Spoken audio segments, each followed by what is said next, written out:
जय हिंद साथियों, आप सभी का आपके अपने परिवार माई भारत स्टडी पर स्वागत है। बेस्ट करंट अफेयर और बेस्ट स्ट्रेटेजी के जो आपके एग्जाम के लिए मोस्ट इंपॉर्टेंट है और इस समय होने वाले एग्जाम एनटीपीसी में जो स्टैटिक पॉइंट बन रहे हैं वो स्टैटिक पॉइंट भी हम खास लेके आए हैं जो आपके एग्जाम में हूबहू छपेंगे। तो लास्ट तक जरूर बने रहिए। आज की क्लास आपके लिए बहुत खास है। जैसा कि वादा रहता है कि हर दिन पिछले दिन से खास होगा, वैसे ही आज भी पिछले दिन से ही खास है।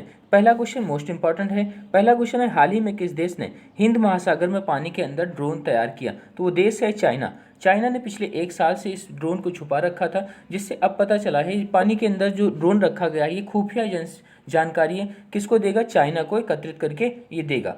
चाइना की बात करें, कुछ इंपॉर्टेंट पॉइंट। विश्व में सर्वाधिक अंतर्राष्ट्रीय सीमा वाला देश है कि सर्वाधिक देशों से अपने बॉर्डर को शेयर करता है। कौन? China. Asian infrastructure investment bank का हेडक्वार्टर भी कहाँ पर है? चाइना में है, बीजिंग में। और न्यू डेवलपमेंट बैंक या फिर जिसे ब्रिक्स बैंक के नाम से भी जाना जाता है वो संघाई चीन में इसका हेड क्वार्टर है। अगला मोस्ट इंपॉर्टेंट पॉइंट है कि गैरी मार्सडेन का 78 वर्ष की आयु में निधन हो गया। वो किस क्षेत्र से बिलोंग करते हैं और उनका किस देश से संबंध है? तो वो एक गायक थे और इंग्लैंड से संबंधित हैं। कौन? Gary Marsden.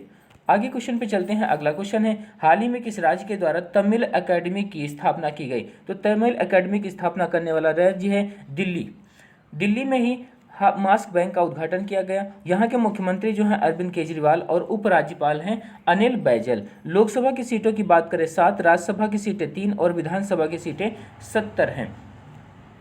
आगे क्वेश्चन पे चलते हैं। पूर्वोत्तर का पहला अदरक प्रोसेसिंग प्लांट किस राज्य में बनाया गया? मतलब कि जिंजर प्रोसेसिंग प्लांट या अदरक प्रोसेसिंग प्लांट कहाँ पर बनाया गया? मेघालय में बनाया गया। मेघालय की राजधानी शिलांग है और शिलांग ही वो 100 नंबर का स्मार्ट सिटी है।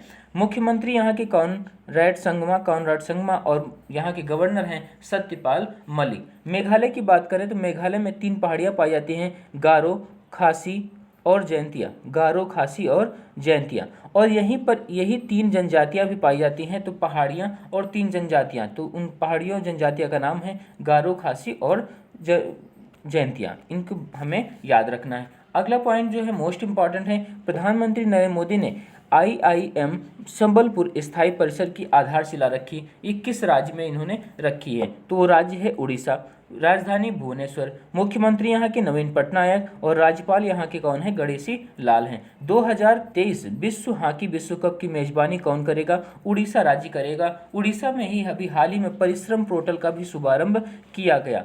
उड़ीसा से परीक्षण किया गया DRDO के द्वारा।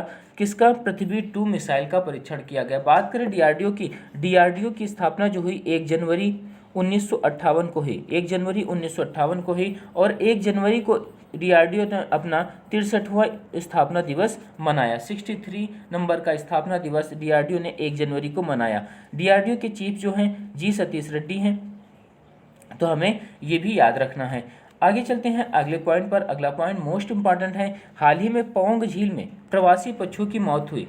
यह कि झील किस राज्य में है? तो राज्य है हिमाचल प्रदेश। तो पौंग झील कहाँ पर है? डायरेक्ट क्वेश्चन बनेगा। स्टैटिक पॉइंट वहीं से बनते हैं जो करंट से रिलेटेड होते हैं या चर्चा का विषय होते हैं। तो इस बात को जरूर याद रखिएगा। आप सबके लिए वैसे ही पॉइंट लाए जाते हैं जो आपके एग्जाम में हूबहू टपक जाए। तो यदि आपको समझ में आता है, हमारा कंटेंट फायदेमंद लगता है, तो जरूर अपने साथियों में शेयर करें। तो पौंग झील कहाँ पर है? हिमाचल प्रदेश में है। 25 जनवरी 1971 को हिमाचल प्रदेश का गठन हुआ। राजधानी शिमला और धर्मशाला है। मुख्यमंत्री यहाँ के जयराम ठाकुर और राज्यपाल कौन है? बंडारू दत्तात्रेय हैं।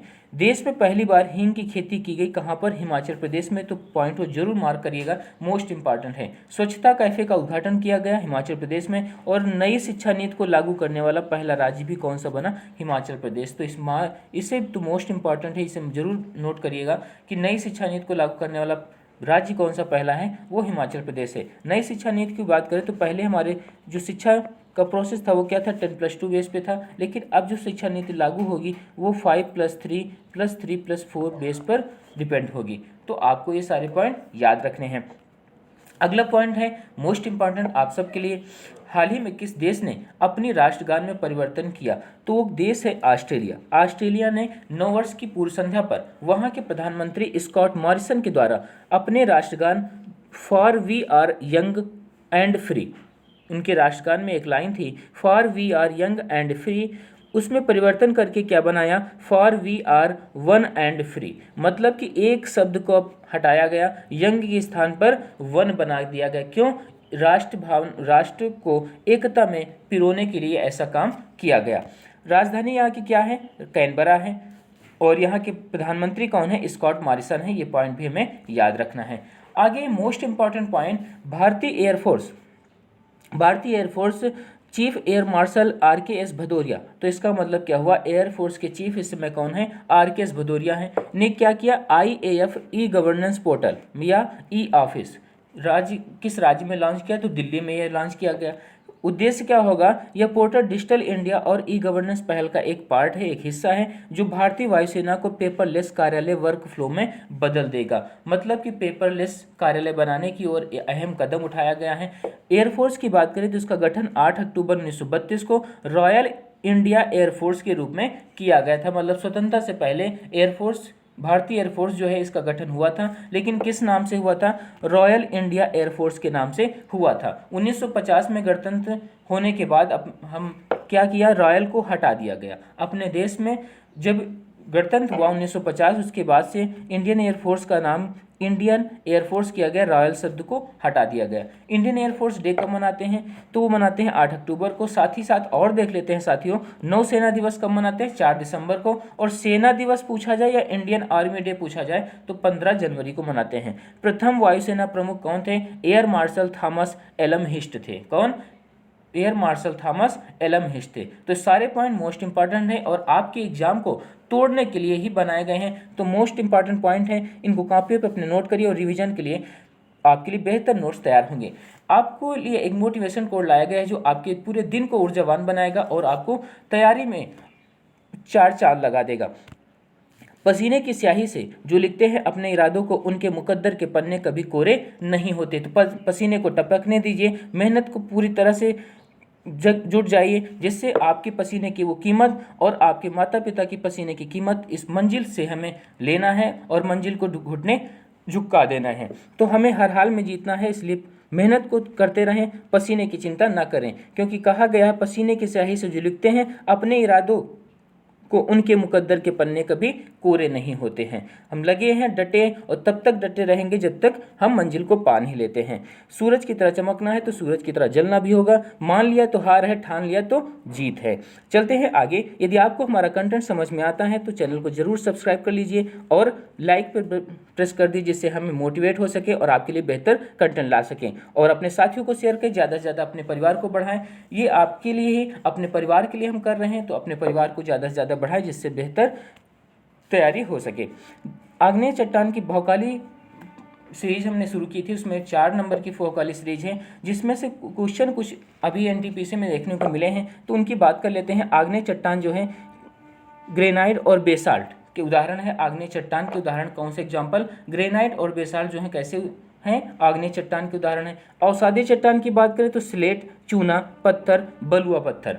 कायांतरी चट्टान की बात करें तो संगमरमर, ग्रेफाइट, क्वार्टजाइट, नाइस और सिस्ट।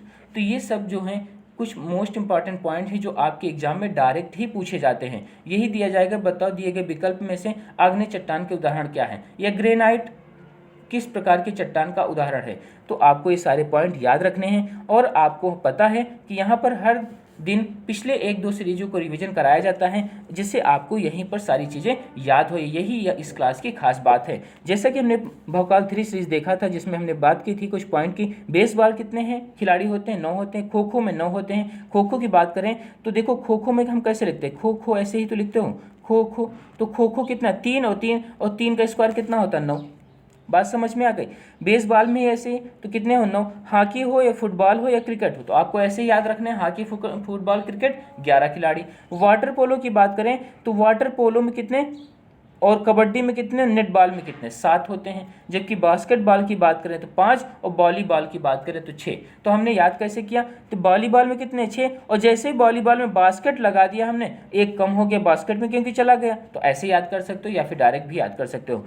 कुछ देश उनके संसद के नाम हैं जो मोस्ट इंपॉर्टेंट हैं। मालदीव की संसद का नाम है मजलिस, मलेशिया की संसद का नाम है दीवान नगारा, और ऑस्ट्रेलिया, कनाडा, ब्रिटेन की संसद का नाम जो है पार्लियामेंट, अफगानिस्तान की शूरा, अमेरिका की कांग्रेस, रूस की है ड्यूमा, स्पेन की कोर्टेस और डेनमार्क की है फोल्केटिंग। तो ये कुछ इंपॉर्टेंट कंट्री हैं जो अभी चर्चा का विषय रही। तो इनके संसद पार्लियामेंट के जो नाम हैं वो हमें याद रखने हैं। अगला है, हाल ही में बूटा सिंह का निधन हो गया, वो किस क्षेत्र से संबंधित थे? तो बूटा सिंह एक कांग्रेस के दिग्गज नेता थे। इनका संबंध किससे है? राजनीति से है। अगला क्वेश्चन है, विश्व ब्रेल दिवस कब मनाया गया? विश्व ब्रेल दिवस 4 जनवरी को मनाया जाता है। पहली बार कब मनाया गया? 2019 में पहली बार मनाया गया था। 2019 में पहली बार मनाया गया। तो लुइस ब्रेल के द्वारा इस लिपि को आविष्कार किया गया। वो खुद एक अंधे थे, नेत्रहीन थे। तो नेत्रहीनों के लिए वो पढ़ सके, अक्षरों को समझ सके, तो महसूस करने की एक विधि बनाई गई। किसके द्वारा? लुइस ब्रेल के द्वारा। तो उन्हीं के जन्मदिन पर विश्व ब्रेल दिवस मनाया जाता है। कब? 4 जनवरी को। नेत्रहीनों के लिए आरबीआई ने एक मनी ऐप लॉन्च किया था, जिससे नोट को पहचानने के लिए। तो ये हमें मोस्ट इंपॉर्टेंट पॉइंट इसे याद रखिएगा। आरबीआई के द्वारा मनी ऐप लॉन्च किया गया था। किसके लिए? दृष्टिबाधित लोगों के लिए। मनी के फुल फॉर्म की बात करें, मोबाइल एडेड नोट आइडेंटिफायर। तो ये भी हमें याद रखना है। अगले पॉइंट पे चलते हैं। अगला जो आपके लिए खास है, बहुकाल सृष्टि। राष्ट्रीय पर्यावरण शोध संस्थान कहाँ पर है? नागपुर में है।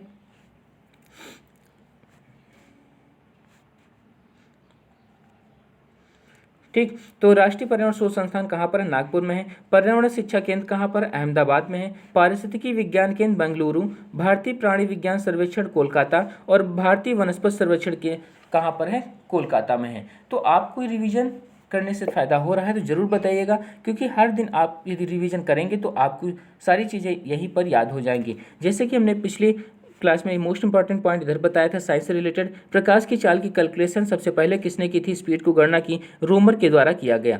वायु और निर्वात में प्रकाश की चाल 3 × 10⁸ मीटर प्रति सेकंड, कांच में 2 × 10⁸ मीटर प्रति सेकंड, जल में 2.5 × 10⁸ मीटर प्रति सेकंड और नायलॉन की बात करें तो 1.96 × 10⁸ मीटर प्रति सेकंड है। तो ये भी हमने 2-3 दिन हुए इसको रिवीजन करते हुए, आपको अब अपनी जबान पे याद हो गए होंगे सारी चीज़ें। तो ये रिवीजन से ये फायदा है। तो आज की क्लास को यहीं पर रोकते हैं। यदि आपको कंटेंट सही लगा तो चैनल को सब्सक्राइब करें, अपने दोस्तों में शेयर करिए और अपने परिवार को बढ़ाइए। जय हिंद, जय भारत।